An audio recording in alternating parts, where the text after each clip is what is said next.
आपके लिए देखिए एक प्यारा सा क्वेश्चन लाए हैं। क्वेश्चन तो बहुत आसान है, ये आपको भी पता है, लेकिन इसको 3 सेकंड में करना है। अब जब देखो, आपने जितने भी मेथड पढ़े हैं, एक पढ़ा होगा कि यहाँ से y की वैल्यू निकाल कर यहाँ पुट कर दें, या ऊपर वाले का होल स्क्वायर का फॉर्मूला लगा के सिंप्लीफाई करिए, x प्लस वाई निकालिए, x माइनस वाई निकाल के इससे सिंप्लीफाई करिए। वो सब अपनी जगह हैं, वो सारे मेथड से क्वेश्चन हो सकते हैं, लेकिन उससे बहुत लेंथी होंगे। प्लस हमको तो 3 सेकंड में करना है ना क्वेश्चन, तो 3 सेकंड वाला तरीका मैं आपको बताता हूं कि कैसे इस क्वेश्चन को 3 सेकंड में आप कर सकते हैं बहुत आराम से। बस एक बात ध्यान रखिएगा कि जो हम मेथड बताने जा रहे हैं सभी क्वेश्चन में एप्लीकेबल है, सभी क्वेश्चन में एप्लीकेबल है। बस एक बेसिक कंडीशन याद रखिए कि अगर हम इसको y प्लस एक्स लिखते हैं तब भी ये 20 ही रहेगा, और या y इंटू एक्स लिखते हैं बेटा तब ये 34 रहेगा।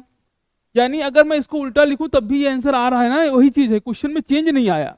आपको रिवर्स करने पे क्वेश्चन में चेंज नहीं आया, यानी क्वेश्चन कैसा है, सिमेट्रिक टाइप का क्वेश्चन है, इसलिए हम ये मेथड बताने जा रहे हैं। अगर यहीं पे माइनस लगा होता ना, उसके लिए दूसरा मेथड है आपके लिए, दूसरी वीडियो में लेके आऊंगा। बस ये मेथड केवल तभी होगा जब इसमें प्लस है, एक बात ध्यान रखिएगा। चलिए करते हैं बेटा। तो हमने क्या किया, हमें देखिए, हमें तरीका देखिए, हमने इसका मिड पॉइंट लिया, 20 को डिवाइड बाई 2 किया तो कितना आएगा 10 बस। तो x की वैल्यू आपने क्या लेट कर ली, x की वैल्यू हमने लेट कर ली कि x इक्वल टू क्या हो जाएगा बेटा 10 प्लस आर, और y इक्वल टू क्या हो जाएगा 10 माइनस आर। हमने ऐसा क्यों किया, क्योंकि ये दोनों के अबाउट सिमेट्रिक है, चाहे x प्लस वाई लिखो चाहे y प्लस एक्स लिखो, इसलिए x की वैल्यू हमने मान ली कि 10 से कुछ ज्यादा होगी, y की वैल्यू 10 से कुछ कम होगी। अब हम r निकालेंगे और अपना काम हो जाएगा।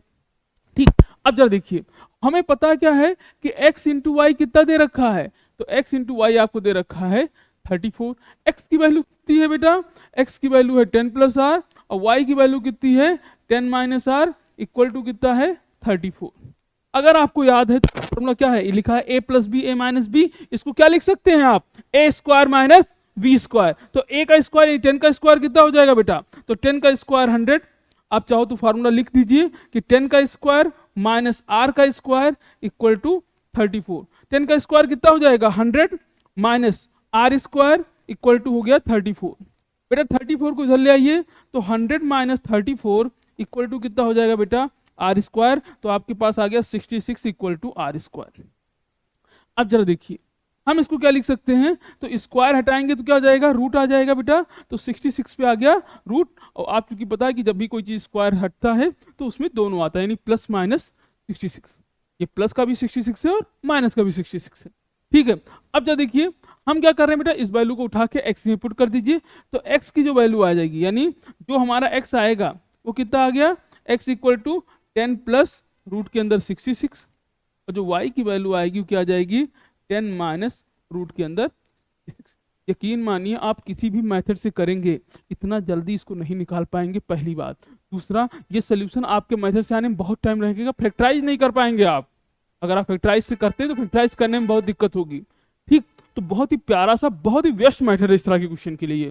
Thank you so much. Channel को सब्सक्राइब करिए, वीडियो को लाइक करिए, एक्स वाई की यही वैल्यू होगी। Thank you again. आप चाहो तो आंसर को वेरीफाई कर सकते हैं। Thank you.